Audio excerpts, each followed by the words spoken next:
agree to commit. Right, here we go. Sorry, I didn't press record, so I'll press record. Okay. We're getting used to this new software. My bad. Right, so Mark, we're going to do a quick recap from last week because there was stuff that we didn't quite get to finish because we got cut off a little bit. So we need to do a recap. We're going to do a recap every week. Also, it's probably worth mentioning to everybody that we've actually changed the name of the podcast. We did our pilot episode and we decided actually we're moving it on. So actually, our podcast is now called Performance is a Behaviour, Not an Outcome, which is obviously a central theme of the whole PDS mantra, but it's also something that I want to talk about. So I think it might be worth dwelling on that a little bit during this episode because I think we need to introduce that construct a little bit. However, let's recap to the previous episode, which if people are looking for it is called It Depends or Does It, which was our little cheeky wink, nudge to some obvious conversations that have gone on in the past. But you are curious, I know, to know how we're getting on with the puppy. Yes. So in the last episode, the first episode, which was an intro, so we should start having more meat and context now. We've shared what it is. We picked up on Stuart mentioned about getting a puppy, but we deep dive into that of what do we need to do before we commit to something to eliminate the grey, to ensure actually before the zest of excitement, actually there's meat to, do I know what I'm getting myself into? What is the level of commitment using UAEs and parameters that, we go through later on. So we just talked about, and go back into that first episode because it's worth a good listen into what we need to do to set up success for the person that wants to commit to something or an agreement that you want to make, whether you're a leader, manager, a coach, a parent, makes no difference. So we talked through about, well, hang on a minute, you said you want this. Okay, so have you thought about the level of commitment, actions, behaviors, and lifestyle change you need to do in order to commit to what you've said? And we discussed that. So now we're going to discuss, keeping into getting the puppy, that your son now has the puppy, Stuart. And we've set the agreements up so there isn't any grey, which listen to the first episode for that. So now the son hasn't committed to what was pre-agreed. So we're here now. Now, what are the common elements that people do, whether you're a manager, you're a coach, you're a parent, you're a teacher, when someone doesn't do what we commit to? So for me, there's two elements to this. Is the first trip up is we haven't had clarity at the beginning. So there's so many loopholes. They go, oh, I thought you meant this, or we leave it because we think, oh, we haven't got time for that today. It's easy for me just to do it. And we leave it so often. And then we have the interaction when we're now frustrated or annoyed. Or we have too much sympathy where we go, oh, never mind, they committed too much, I'll do it anyway, which is not effective in setting up agreements. So we got to this place now that we have done the clarity beforehand, and now someone hasn't committed to what they said they were going to do. It's the process to go through. So I use this in senior management and middle management and corporate, also within coaches, athletes, coach to athlete, makes no difference. So the first mistake people do is they don't set themselves up into the right mindset state before they start the interaction. Now, not to say we're not in the dreamboat world of we can control our state to the ideal every time. But what we're saying is I'm now doing a self-check. How is my state? Am I effective to start this interaction? Because if I'm not, I've already set up failure for the interaction. And the second element, want to go, now I'm acceptable. And if I'm not very good at that, learn how to do that, which we may discuss in other episodes, Stuart. Now I say I'm acceptable. I've got to ask myself, what is success for me before I start this conversation? Because it's a bit like the Stephen Covey begin with the end in mind is if I haven't gone in, if I just want to vent, if I just want to tell off, that is not success for me.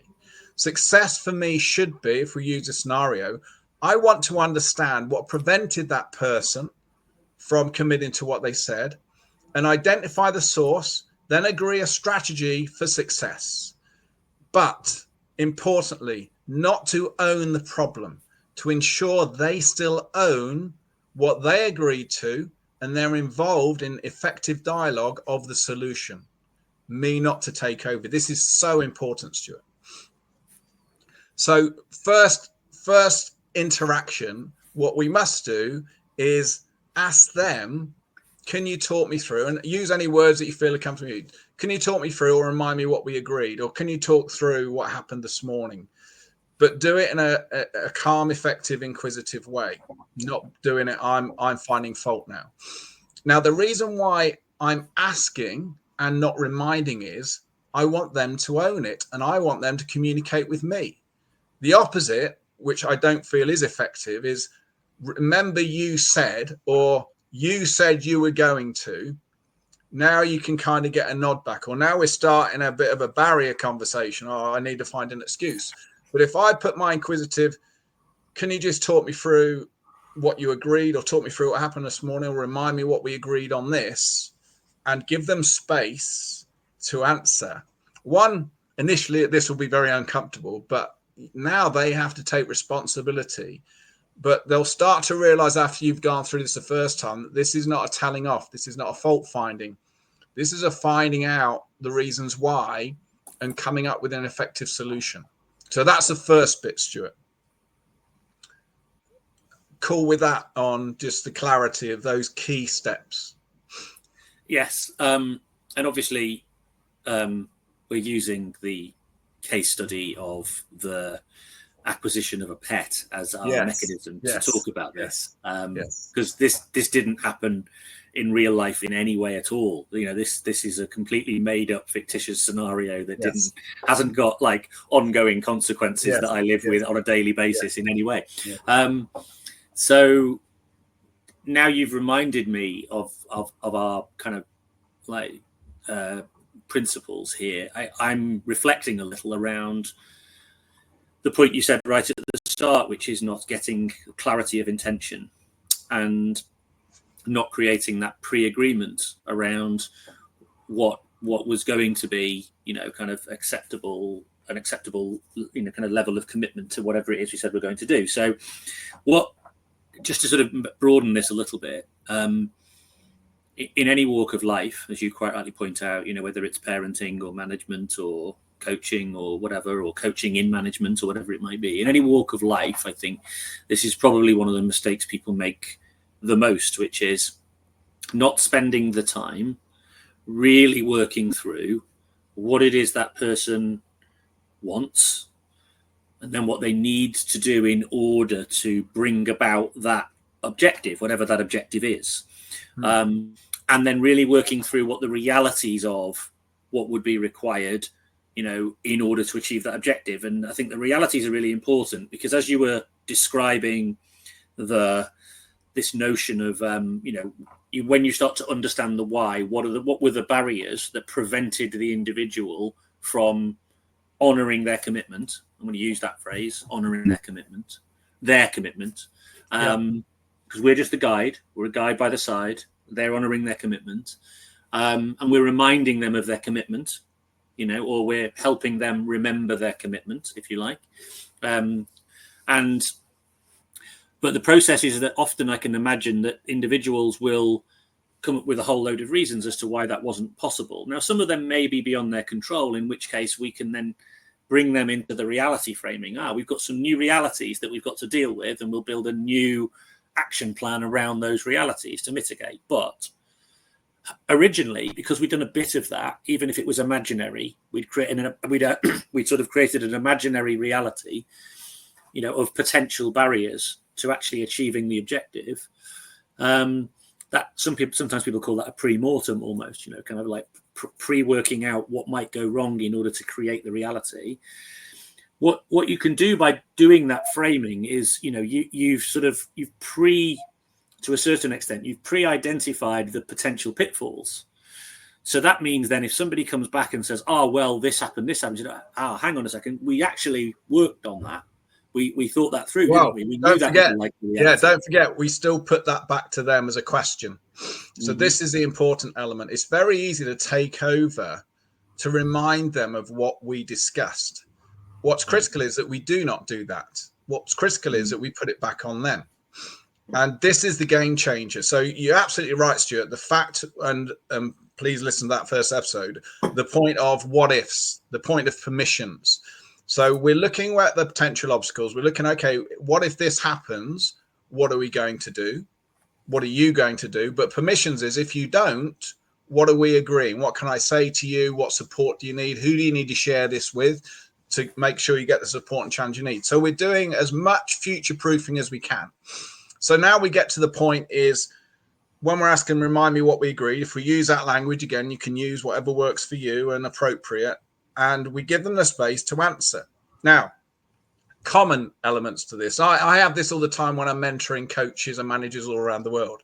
They're not used to somebody holding them accountable in a firm, fair, and friendly way immediately, as opposed to leaving it in finding out. So I use my action review process, which we may get into another chapter. I know you'll get through it on the members area when you get there, Stuart. It's an awesome framework for people to make good decisions live for them. But also it's a really good framework to reflect on actions because we don't miss anything. So if I was to use that in this scenario, once I've said, oh, I said I'd walk my dog every morning, Dad, and says, okay, yeah. And talk to me about this morning. So what happened?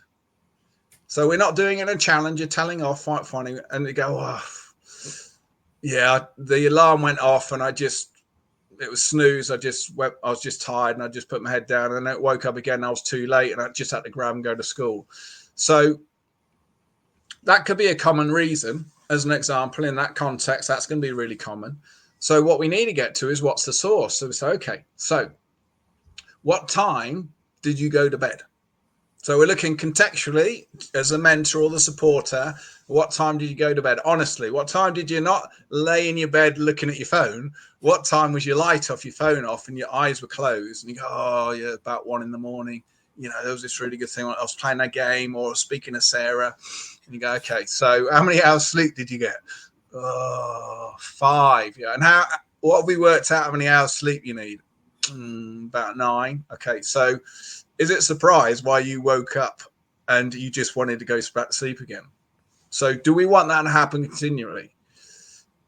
No. Right. So let's talk to some strategies to prevent this from happening again, because I know there was no intention, but and that's a judgment now. You go, what are all the reasons why you got that dog? What are the reasons why we had these agreements?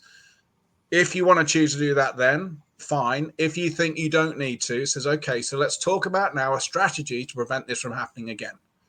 Talk to me. What do you think? Let's look at some options.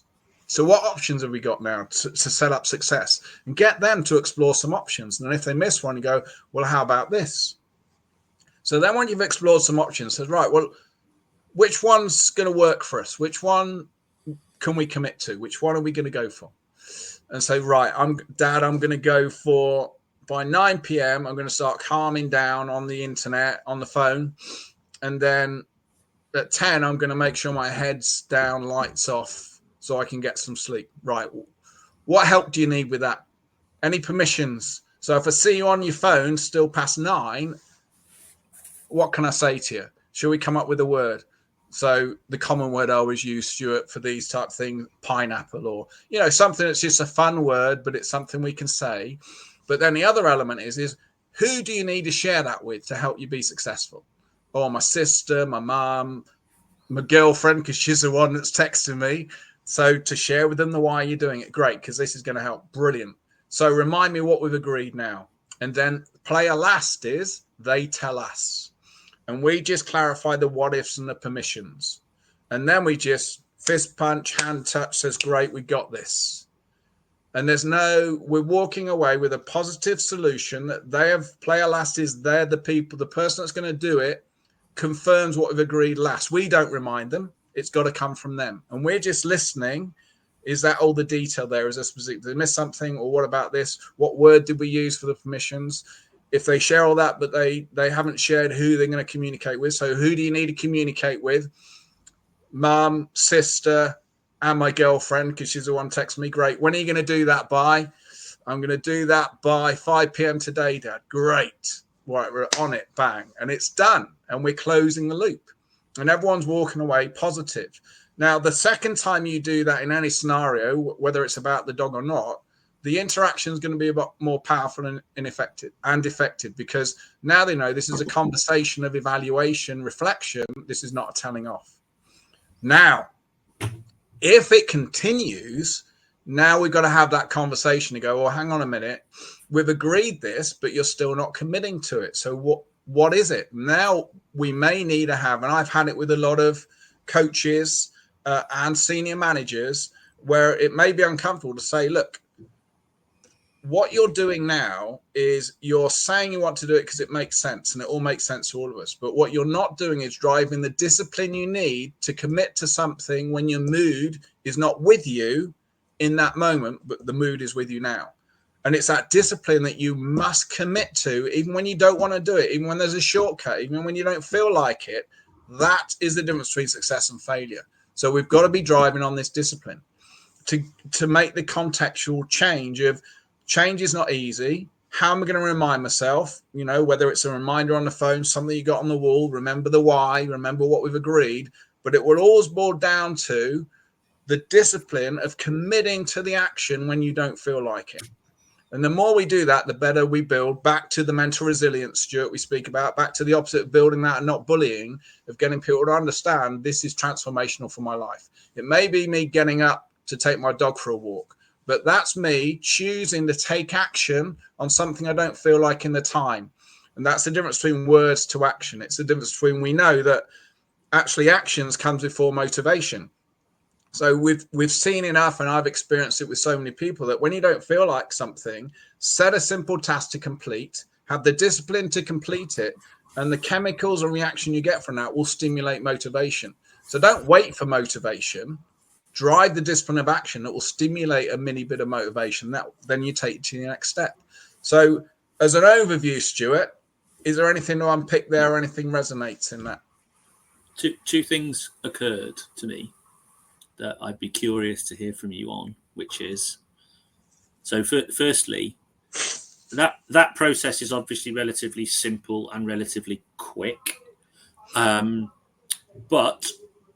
I'm just thinking of discomfort, and some people would feel uncomfortable with having that kind of a conversation with somebody else. So it could be a peer, it could be somebody that you're coaching in sport or business or life or whatever it is. It could be, a parental relationship. Even I know some parents who would have difficulty having that kind of conversation with their children, without it spiraling into conflict or, the child saying, oh God, you don't, this, that, and the other, or they might feel as if they're being coerced or manipulated because you're being so kind of methodical in your language and this, that, and the other. So the discomfort with even having a conversation such as this, like how do you overcome that sort of, I know you sort of led to that, which is doing it once, doing it again becomes sort of a bit more of a normalized thing. But because this might be so alien to somebody, what advice do you have for somebody who is sort of just embarking on this? So there's some key critical elements to this. This is about building culture. This fits into building the culture where many people trip up. So there's a few things we need to do. One element is develop our own mindset to understand. Make sure we prime and pre-agree real clarity with permissions when we set this agreement up. And like you say, Stuart, an example would be where it's challenging is if you're the assistant coach and you're seeking permission from a head coach when you set the agreement up to challenge that head coach if they don't do what they've just agreed they're going to do. Middle management speaking and challenging a senior manager. And sometimes it can be peer, can be challenged again when you think, oh, this person's, I'm not sure this is going to go well. But if you set that why up, you set that permission up, and then understand that if you do not commit to what you've just pre-agreed, you are now unacceptable within that relationship and that agreement. It's you that is unacceptable. So when you have that in your mind, you're saying, right, I've got choices now. We're back to the ARP again. We've got choices now. I can choose to avoid, or I can choose to commit with excellence, doing the best I can with what I have in the present to my part of this agreement. So I'm going to go for it. Now, I can't control the reaction of the other person, but what I can control is me setting up success of me doing my part.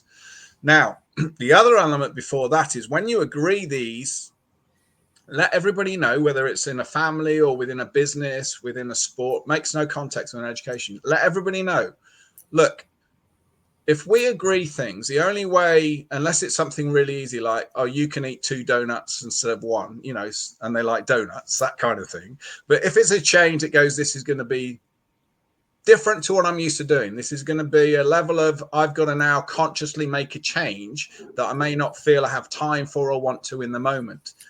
Get to understand that it's very difficult to do that on your own. So the reason why we're setting these agreements up with clarity is to set up success.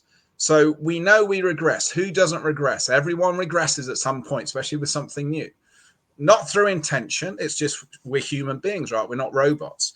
So if we're saying, look, if we're saying we want success, part of that success is your supporters supporting you.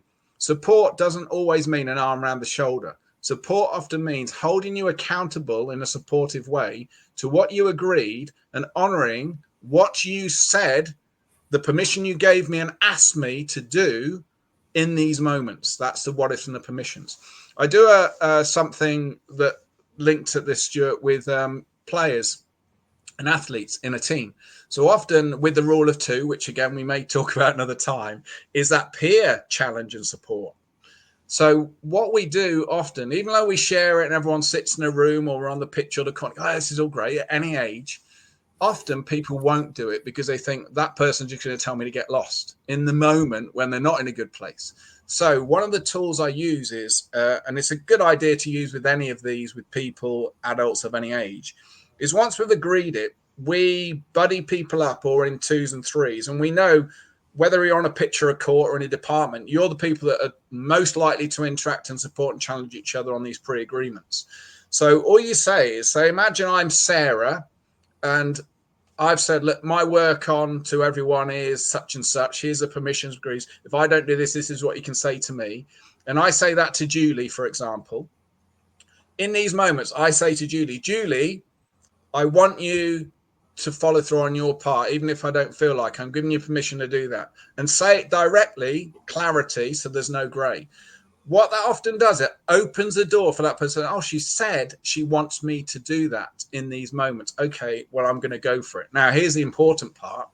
When you go for it, you've got to be looking for now, if you're the rule of 3 as a senior manager or anybody else around or peers, you're looking for is response from the person that is receiving the remind me what we agreed or whatever the challenge is. And we're looking for their response. Now, if their response is unacceptable, we've got to follow through again. We can't say, hey, no. And if we're the peers around, we've got to follow through again.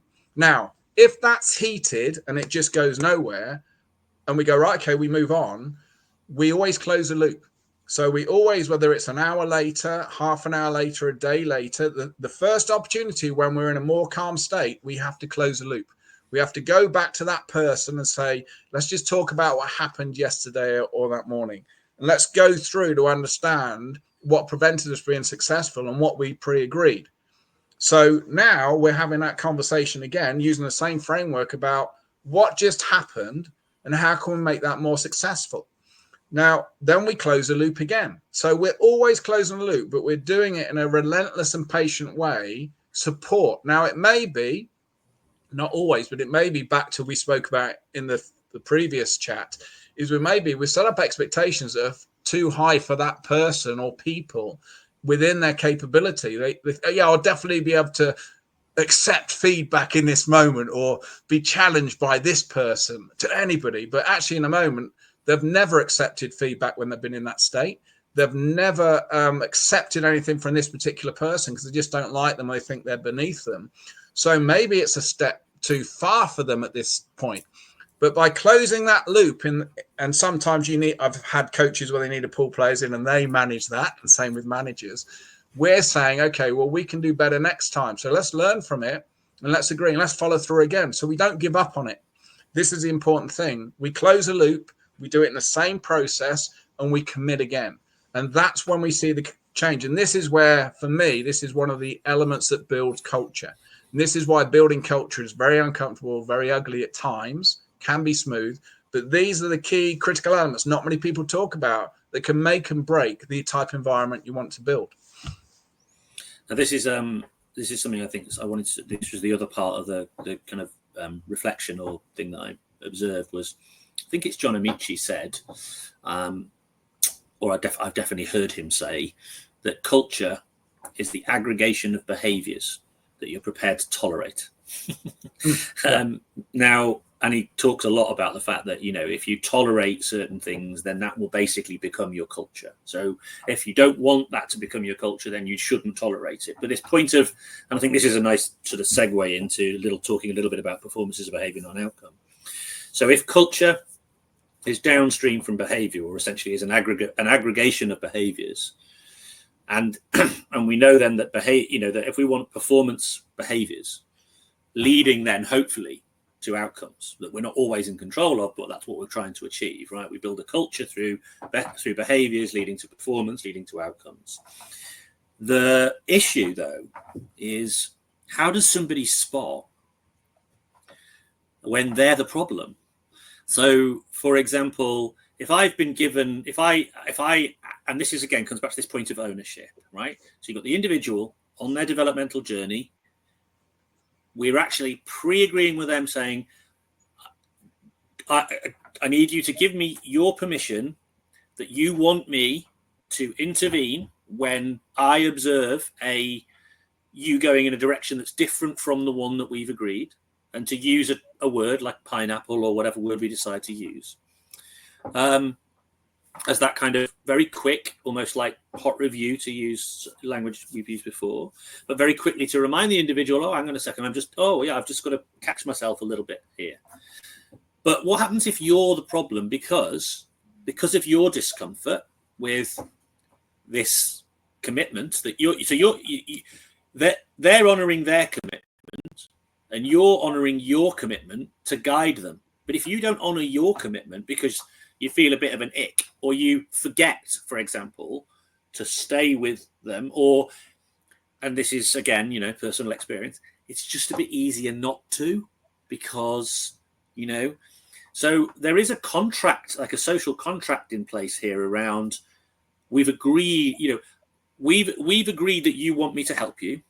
We've agreed that you're giving me permission to help you in a certain way, because you really want to bring about this change and you recognize that you need help to do it, because doing it on your own is going to be too difficult. Well, ideally, if they can do it on their own, that's great. But there's going to be occasions where you just need to kind of just make it like be the nudge, be the reminder. So how do you spot? Because it's easy to be like, you can delude yourself, can't you? That you think you're doing it for the right reasons. Oh, they're in a funny emotional state at the moment. Probably not best I intervene. Well, actually, you can create all sorts of narratives that rationalize not honoring your commitment to them. How do you first spot it, and secondly, overcome it? So there's a few elements to this. One is this is the texture of the rule of three, and the more we delve in, and when you get to the part of the members areas, you'll see there's so much to it. Part of the rule of three is making sure rule of two, people not into that interaction are still scanning others' interaction, and rule of three is scanning above within those moments. The other element has to be courage. Just to use that word. Use that word to just tweak that word scanning. Obviously, scanning might apply in a kind of maybe a sporting context, but in a non-sporting context, we might use the phrase, say, being vigilant or observing, continuously observing. Yeah, I mean, scanning is ears and eyes. Check, collating data, not just getting caught into one thing, stepping back. I always call it doing the lighthouse and doing the sniper. Okay, I'm in, but I'm consciously looking for things. Otherwise, you miss them, the filtering. So the other element is courage, of saying, I have to have the courage to do something. If I'm the one needing to step in, I have to have the courage to do it, because it'd be wrong of me not to. And sometimes in the rule of three, you might have, if we put it in a sports context, I'm seeing not the rule of two happening. I pull a player over, an athlete, and I whisper in their ear, what are you seeing over there? And they go, so what could you do? And they go, I could step in. What could you say there? Great. Show me. bang, push them in, and then you're helping initiate that, and I've got your back. There's a great video of Alan Keane doing that with basketball players where he sees a player calling a player, but they're ignoring them. So, but then you hear Alan's voice saying, he's right, Jimmy, he's right. Listen to him, let's see it. And then you see the action, and then he does a positive reinforcement of that early days. The other element that's so important, which we've mentioned at the beginning and in the first episode, is you need to be really smart. And this comes with experience of doing this, is understanding when you do the pre-agreements. Be really tight on the UAE, so there is no grey and acceptable and unacceptable. Be really clear on it and really clear on the what ifs. So looking at potential obstacles. And one of them will be, well, what if they're not in the mood where you feel they're going to respond? Are you going to avoid? Or are you still going to commit? I still have to commit. Why? Agreed. And if you're hearing it, you don't feel like it, what do you need to do? I've got a 3A's, which is part of that. Internally accept, acknowledge physically, and act on what was heard, and people there support. And this is, again, that texture of there's so much deep in the rule of three. Now, there's another element to that, which I don't want to get too deep in, but the other element to that is setting UAEs up in how you respond in the communication. So this, again, is a game changer for many teams and organizations. So what I mean by that is, again, the UAEs is unacceptable, acceptable, and exceptional. When we communicate at that 3A's, we're reaching out to somebody. What we've got to agree is in the heat of battle, and that can be in business when pressure's really on, and it can be on a court, on a pitch, in the military, in conflict. What we've got to connect with is to say, look, let's set the UAEs around when I'm communicating, how I'm communicating, if I'm the one reaching out. And this may be just in normal, letting people know there's a player behind them or an athlete. It doesn't make any difference. So unacceptable would be me venting with poor tonality and sharing nothing of value, just venting a problem with no solution. That would be unacceptable, as an example. Acceptable would be my tone is still not effective. I'm still sharing an emotion I'm in now, but the words I'm saying are solution-based and effective and relevant.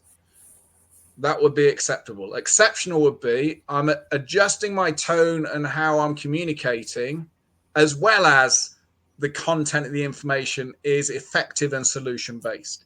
So now we're giving people a real parameter to say, look, we're not expecting anyone in the heat of battle to be able to go, right, how do I communicate with Sarah now? And I'm going to adjust my communication style. That's high-level elitist. That's like George Ford from rugby is one of those type people, very effective at that. But for most of us, mere mortals, we will have our own emotions. So we're going, right, I need to say something. So that acceptable would be, it has to be solution-based. Relevant. It can't be event. So now we've framed that can often help people say, okay, whether I'm the one having the courage to commit, now I know, well, so long as it's solution based and relevant, so long as it's not a complaint or a problem, I can go. But from the other end as well as receiving, I'm now recognizing I'm not liking how that's being said, but actually we've agreed, so long as it's solution based, I'm still going to pull it in and act on it because, hey, empathy now, that person's already in a crazy stress state and they're still having the courage to step out to me to help me, and it's solution-based, I'm going to take it on.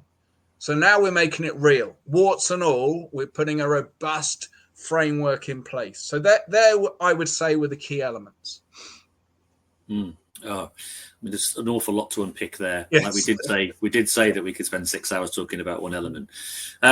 So I know we will be going into more detail on things like Rule of Three and the UAEs, but this framing the unacceptable first. So, and what I like about what you've said there is something that may be lost on some people, which is if this is going to be a contract between two individuals or an individual and a group of individuals, if it's going to be a contract. Oh, and by the way, you touched on something else that really I needed to draw out as well, is that it's a contract between individuals as well. So if you've got a team, you're establishing a contract of how they communicate to each other. You know, not just how you communicate with them and back and forth. But if we're gonna honour this commitment. So you're getting into the granularity then of the commitment of, okay, so we're not only honouring a commitment of the what, i.e. the objective, but how we go about the journey. So we're going to get into that level of saying, actually, this is how we interact. And your point about state's really important. So understanding what your state is. Are you ready? Are you in the right frame of mind and the right state to be able to communicate? Because if I've got triggered by, oh God, this has happened again, and I'm now angry, I'm in the wrong state to actually have the interaction, and it would be unacceptable for me to interact in that state, because the likelihood is unconsciously, subconsciously, my state will probably affect my tone, which would then cause conflict. So checking our state, deciding where we're going to, how we're going to interact, being clear about what is unacceptable, what would then be acceptable, and then obviously what an exceptional form of interaction would be, is really, really key. So that's taking it a layer down, which is important, I think, because I think that helps people overcome, well, A, be mindful of the need to interact. But the second bit is it helps people to, I think, overcome some of the discomfort. The final point here is, I just want to draw this, just sort of put a bow on it a little, which is this notion of it's a contract. So it's not just a question of a leader essentially saying, we've got an objective, team, individual. I'm here with power, but I'm here to guide you. So I'm guiding you, right? But it's power, right? Because if the framing around interaction isn't equal, so you're going to interact and do these things and commit to these objectives, but I'm not going to make a commitment. I can opt out when I want to, if it suits me, and I can opt out of the appropriate performance behaviors to help you. So if I don't manage my state and I act outside of the parameters of that, given that there is a hierarchy and there's power in place, then that breaks the social contract. And the individual then, quite rightly to a certain extent, can say, hang on a second, you're not honouring your piece of this. So how, and now we no longer have that framing of equality between the two individuals. I'm the guide supporting, yes, of course I am, but I'm going to honour a way of behaving in helping that journey. And if I was to break that, you need to let me know. That's a really, really important construct that I think people might forget. And if you don't commit to it, they'll always looking for the first time. So I always say to coaches, especially the emotionally driven ones that I mentor, is once you make that agreement, if they challenge you and honor what you've pre-agreed with them, you need to be really smart on how you respond, because they'll be looking for the first person that does it. And if you respond in an unacceptable way, no one else will do it. And this is so key. Same with senior managers in businesses. A lot of them can be hotheads. They have high standards. They're well driven, and they expect everyone to be the same. So when they don't see it, and again, let's not get caught up in this, but invisible expectations and nothing we discuss. Their expectations are totally different. There's grey, and so they're never happy. So they're always fault finding, and then people just shut off. And what we want them to do is open with effective dialogue. So there's so much depth to it that we can no way cover on this. You will get to it as you go through your members' journey, but hopefully what we've discussed there will stimulate some connection. So whoever's listening to this, take the information we're sharing here, and it's cool if you agree with it or not. It's not like this is not the Bible, but ask yourself, are there areas that you can improve in based on what we said on agreeing elements, but also eliminating the grey, but also then going through that mud of discomfort of having the courage to commit to things we agree relentlessly. And either end, if you're receiving or you're giving, you honor your part of that agreement, but make sure the agreement's really clear at the beginning. And I think there's another point that just comes to mind there a little as well, which is you mentioned earlier on the 3 A's. So accept, acknowledge, act. So again, if you get an individual saying to you, hang on a second, you're not honouring your commitment, you can go through that process, can't you? You can accept, acknowledge, act, recognise it, spot it, all that sort of stuff. Now, this point about managerial or coaching hotheads. So what's the scenario? So I can imagine people wanting to commit to this, but then there might be some of these so-called hotheads who might be thinking, this is just so difficult and painful and awkward and so much like hard work and exhausting. Like, isn't it just much easier for me to say, do it this way, or I'm not selecting you, or do it this way, or we're going to go into a disciplinary process, and just follow that kind of tell mentality? Like what? I mean, I obviously a firm believer in this, because I believe, and this goes back to the first episode where we actually brought in that article to talk about this notion of how do we create environments where, kind of athletes in particular feel, they're not essentially just being subjugated by powerful others who say that you've got to do this, otherwise you will not progress and you will not get where you want to get to. So in the world of coaching, this notion of winning well and how we create environments where there's a degree of psychological safety, that was another thing that I was reading this week. So I think in order to create psychologically safe environments, which everybody aspires to do, I don't think you've got a choice but to operate in this way. However, there may be some people out there who go, well, yeah, I know we want to create psychologically safe environment and all that sort of stuff, but really, we're all busy. No one's got the time. Let's just crack on and do this. Those leaders need to understand, don't they, that there will be lots and lots of downstream consequences and lots of pain and difficulty, and probably not as much performance as they would like, if they opt to go for the sort of what they would see as being the sort of quick win option of tell, command, consequence, which is, quite a traditional thing, and it still exists in lots of environments and contexts. They have to understand the choice they're making when they do that, right? It always boils down to what type of organization or team do you want to be around, and if you're saying I will be instructing and telling people what to do, then you have to accept that one is they won't be thinking for themselves because they're waiting for you to tell them what to do. So there'll be a time gap of action, but also you're now putting yourself in a position where you're not developing interdependency. So what you're saying is that I am literally attempting to sail a ship and direct the ship, adjust the sails, do the cooking, etc., etc. No one. So now, yes, I'm getting results, but I'm getting results that are slower than the results I need. And I think the other important thing is, if you feel that that's working and you're getting success and everyone's happy and you're not having staff drop out and you're winning everything, if that's your parameter, then crack on and keep doing what you're doing. But generally, in my experience, is people are coming to me because they have an issue. They're losing staff, or they're having athletes, if it's in sport, that aren't making the right choice live. So I'm shouting at them, but it's too late. And we go through it in practice, and I tell them to do it. They can do it 100 times, but then in a match, they can't do it.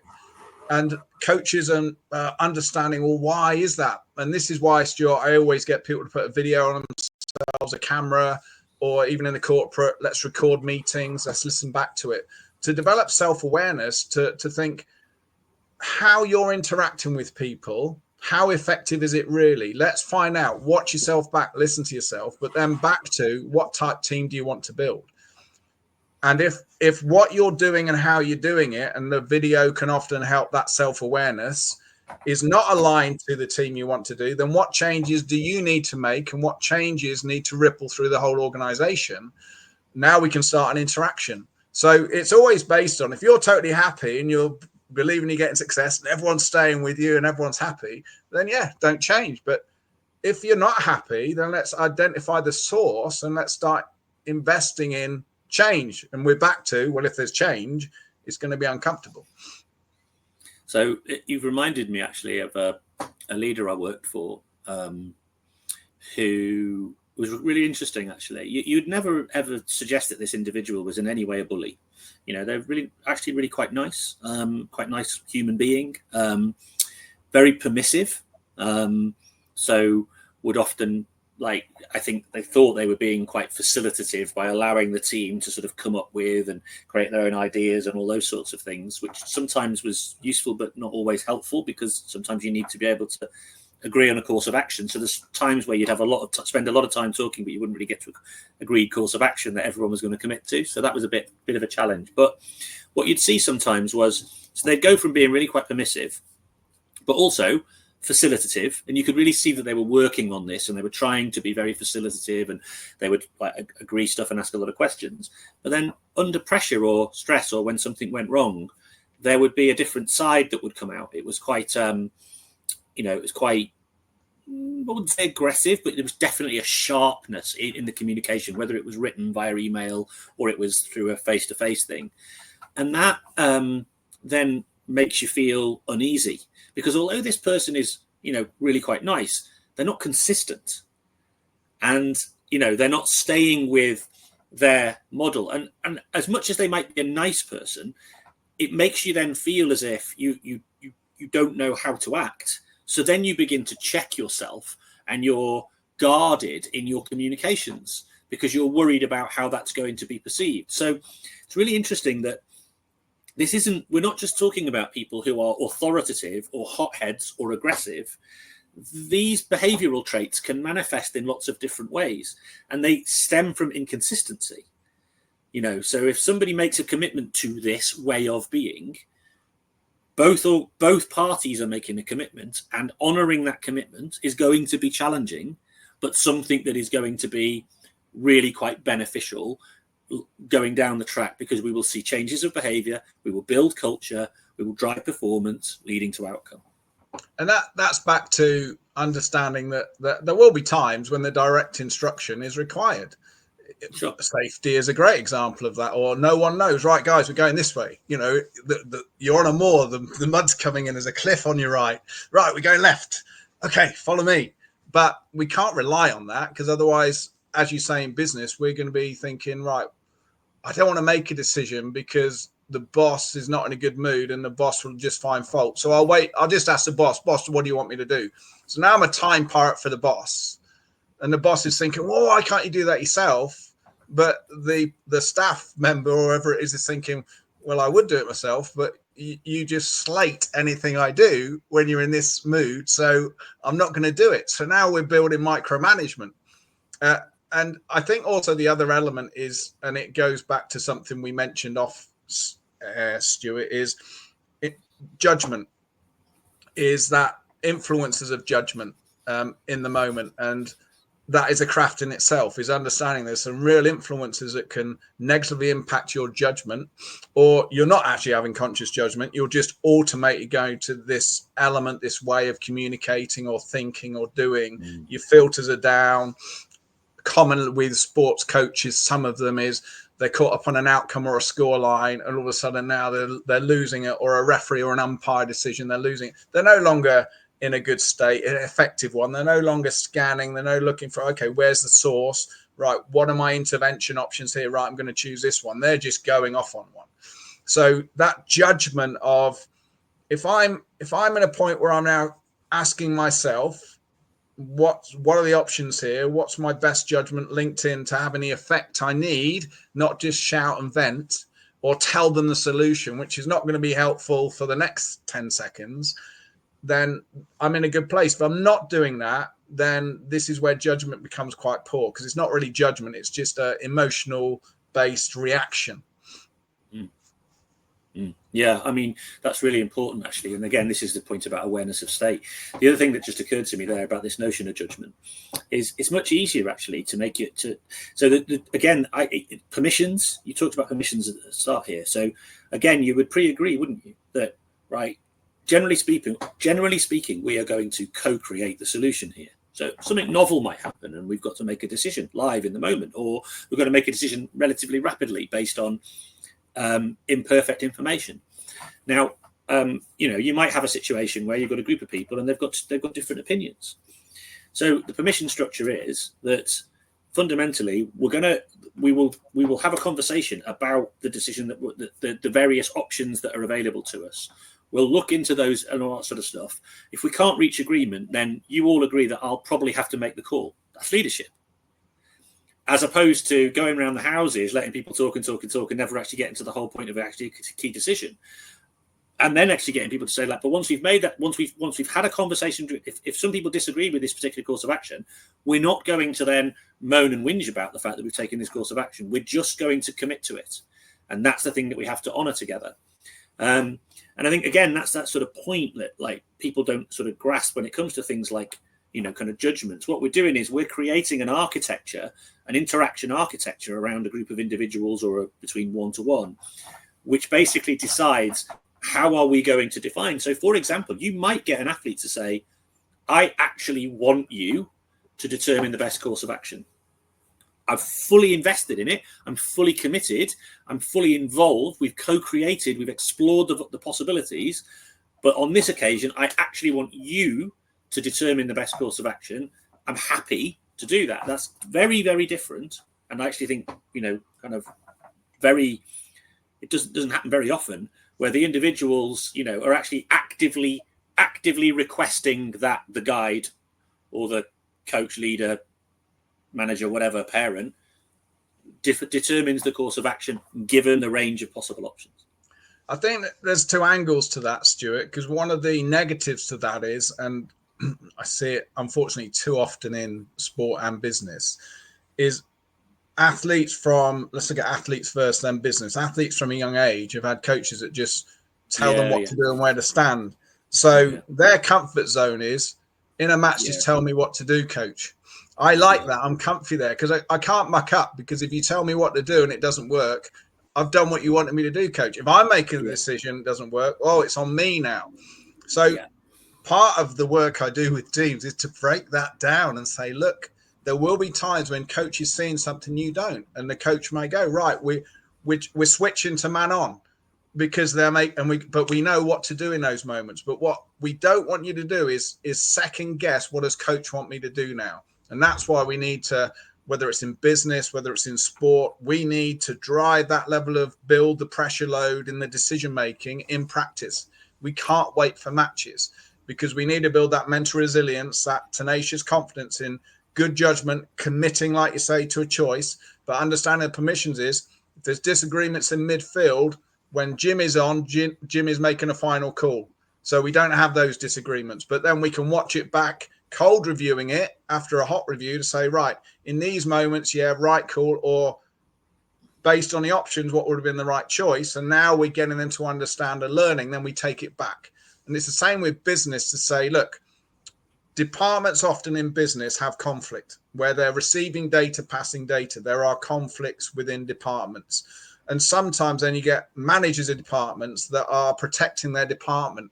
So instead of looking at, let me understand why the data you're receiving is not fit for purpose, let me understand your challenges, they tend to just go, no, it's your fault. So we're back to, how do we need to break those down? So we're not saying, well, just tell me what you want me to do, boss.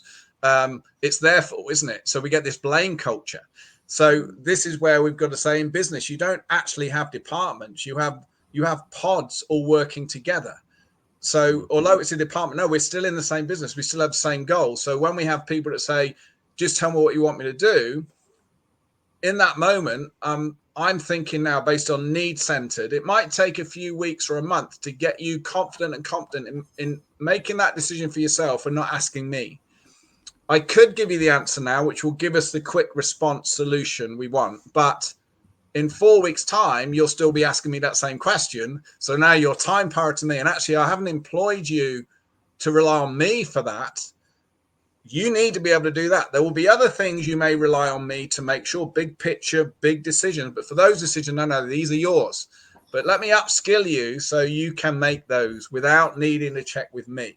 And that's, again, we can't go into that here because that'll be another 6 hours. There are some skills and tools I share with managers and bosses, coaches, to help people cultivate that within people without thinking, Mark, this is too much time for me. I can just tell them. It's easy for me to tell them and say, yeah, it is. But in a year's time, you'll still be telling them. Remind me what you said the culture was you wanted to build. Remind me where you said your breakdown in performance was within your business or sport. Okay, so these elements need changing. Well, don't expect them to change them in a week. We need time to change them. What we can do is change them in the quickest possible time. Let's look at the strategies to do that. But we need to be patient, relentless within them. And it's is that acceptance and embracing that there is a time base to get people efficient, confident, and competent within certain roles, whether that's a role on their own or that's a role where they have to work with these people more effectively than they have in the past to be effective. That could be interdepartment. So there's so much texture to it, but it always still boils down to, how am I? What do I need to do? Have we pre-agreed? Does everyone understand the what ifs and the permissions? And we're just going to commit to this now with enthusiasm. The other bit you mentioned there, Stuart, I think is an important factor is, and some of the best people when I was in the military and in sport and business I've worked with that are underneath me or feel they're underneath me, and if I'm coming as a mentor, whatever it may be, or as a leader in the military, are the people that disagree with you. But then once you've made the decision and you're open and listening, go, no, we're going to go this way, commit with the same enthusiasm to want to be successful as if we went for their idea. They are so fantastic to work with, because we do have some people that think, right, you're telling me to go with your idea, you've listened to mine, you're going for yours. Well, I'm not going to commit with the same enthusiasm. I'd quite like this not to work, because then I can say, I told you we should have gone this way. So it's that we can disagree, share, quantify, qualify, and then someone makes a decision. But when they make a decision, it says, right, I'm now committing to that because I want that to be successful. And it's that mindset. This is part of building the right culture that great teams have in business and sport. I'm glad you reminded me of the trapdoor that it's easy to fall down, which is, the individual who is very used to being told what to do and actually finds comfort in it. And also they feel as if then it means it absolves them of any accountability. Yeah. Then saying to you, I want you to tell me what to do, because it's, to them, it feels more comfortable, and it means that they don't then have to own anything when it goes wrong. Somebody else has made a decision. So it is a very good trap not to fall into. And I'm glad you reminded me of that. I'm mindful of time, Stuart. So am I. So members area, Stuart. How are you doing? Where are you? And any standouts so far? You're in chapter 1. I was just about to say that, actually, because you made reference to the members area a number of times. And it's probably worth everybody understanding that this is kind of part of my re-immersion. So basically, like, I've done this sort of periodic re-immersion into this world, and as part of my ongoing professional development, one of the things that we talked about me doing was actually us doing this series together, me reminding myself of some of the kind of key principles that I've probably maybe kind of dropped off and maybe forgotten about, and almost like and then basically becoming a student. So going into your online space, working through the courses and the lessons that are in there, and then us coming together to reflect on them.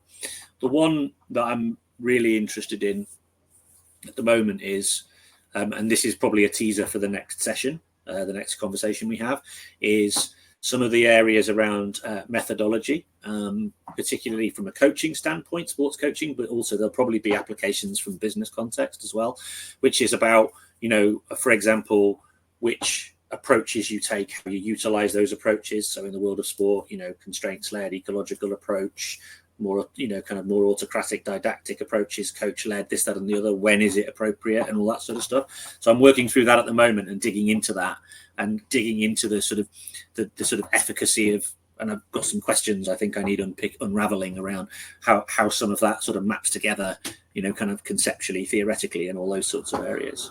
This notion of judgment is another area I think that I'd be interested to explore as well, around the use of judgment and what indicates, good judgment, positive judgment, poor judgment, whatever it might be, and how we create that interaction around judgment in a co-creative space. So yeah, they're the two things that I'm currently exploring that I look forward to talking about maybe in the next session. So that the chapter 1 you're on is really about the philosophy and the big picture, isn't it? On what is all this craziness? How's it fit? Where does it sit? And then obviously when we get into chapter 2, we're starting to get into, okay, so what's the first step of actually understanding your own reality, which we mentioned in this element. So because there must be chapter 1 on its own is going to be about 4 to 6 hours, isn't it, of there's 4 parts, isn't there? It's quite a journey. I'm taking a micro learning approach to it and just doing it in bite-sized chunks when I've got time. Which is the best way. Yeah, absolutely. You know, I think there might be 160, 170 hours on there now. So it's not something you go, I'm going to sit there and finish this. It is about being a resource where I can go, right, the main chapters do take me on a journey, but then all the other elements is about, right, I'm going to look at that as a reference, come out, look at it and keep building. So there should be a fair few years of dipping in and out and learning stuff. And what was that? Oh, I've got a problem. What's the solution here? What's some strategies? And keep building. So as much as the course is like really good in itself, it's actually also really helpful. And I think this is something that is probably worth mentioning. And I probably will say this, you know, shameless plug and all that sort of stuff. But being able to then sense make with, you know, kind of practitioner, you know, so, you know, you as my kind of learning guide to a certain extent, and actually reflect on some of these areas and actually bring them to life using, for example, case studies or realities, or then actually being able to pose the question, because, you know, you get a lot of questions that are raised from that. Yeah. So actually there's a real value in a very blended learning way, using the online resource, combine them with like working together with the practitioner to help you with the framing and deal with the questions.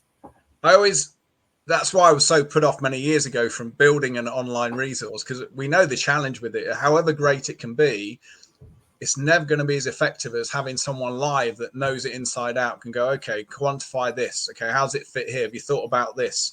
And also then the accountability of committing to those judgment actions, reflecting on them. But I still use it now. So with the mentors and teams I use globally in corporate and in sport, they've all joined to that. And sometimes when we're going for a Zoom or a live, I just share a direct link, go, right, just watch this. But then the texture that will never be on an online is the little human element. Okay, Mark, bang, bang, bang. And having those, I never find them uncomfortable. Some people might. The uncomfortable conversation says, this coach hasn't committed to what they said. They've or they haven't been every time enough, or they're not honoring their part, especially league head coaches, senior managers. So that you will never find in a online course, but it will give real powerful resources of understanding. And then obviously the gold star is you have someone that literally has the live conversation to help build you, to accelerate you through, which is something that we're both open to working with organizations to help that live. But hopefully these conversations will just stimulate thoughts. But we want them to be raw, don't we? We want them to, even if you and I disagree, it's about taking the texture from generalized statements and making it real, you know, unpicking it and looking at, this is the reality of things. Okay, what's some solutions for these? Yeah. Right. Top takeaways. My top takeaway for this week is something you've reminded me of, which is that we need to be intentional about and be clear and set parameters and unacceptable, acceptable, exceptional around interactions. Be clear about and actually frame behavior, i.e. interaction is a behavior. How we communicate together needs to be clarified. It's not just about the what, it's also about the how. And if I can share a top tip that links into what we spoke about, which links into your element there, Stuart, is the player last into scanning. So remember we talked about in the first session about words to action. So when we've had an interaction, the player last is the person that's going to go away and do. They finish. They say, this is what I'm going to commit to, or this is what we've agreed. Now, here's a massive point. As soon as that's happened, they've walked away. We are now looking for scanning for commitment to that change, not so much outcome. So whether you're a businessman, whether you're a teacher, whether you're a coach, even as an athlete in that rule of 3, rule of 2, as soon as someone's agreed they're going to commit to something, I'm now scanning for, are they committing to it? And it's a common trip up that we don't do. We have the meeting, we have the agreement, but then what we're not doing is afterwards go, let's look for the change. And if the change isn't happening, we need to loop back again. If the change is happening, then we do the positive reinforcement. So I always think if you're on the side of a pitch or a court, you've had a quick one-to-one, right, bang out. Don't get caught up in the game again, whether you're assistant coach or another player is going, okay, scan for the commitment to the agreement.